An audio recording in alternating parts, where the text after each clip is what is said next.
Pemirsa, menjelang bergulirnya Liga 2 Indonesia, Persela Lamongan terus menggelar berbagai uji coba untuk mematangkan persiapan tim. Terbaru, Persela menang telak 4-1 atas tim tamu Bantul United.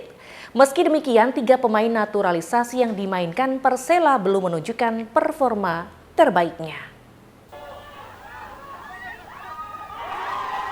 Tim sepak bola Persela Lamongan terus melakukan berbagai persiapan menjelang bergulirnya kompetisi sepak bola Liga 2 Indonesia. Pada Rabu sore kemarin, Persela menggelar uji coba dengan Bantul United di Stadion Surajaya Lamongan. Dalam uji coba ini, Zulham Zamrun dan kawan-kawan berhasil memenangi pertandingan dengan skor telak 4-1. Hampir semua pemain diturunkan secara bergantian, termasuk trio pemain naturalisasi, yakni Herman Zumalvo Epandi, Silvio Escobar, dan Lee Yujun. Persela Lamongan sebelumnya sempat merekrut seorang pemain asing non-Asia, Matt Lagos asal Chile, namun ia tidak bertahan lama.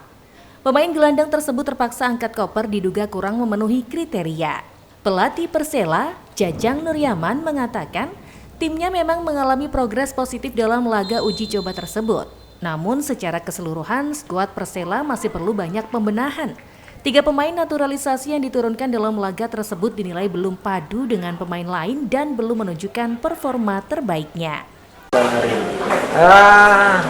Sampai sejauh ini ada progres lah, ada sebelumnya.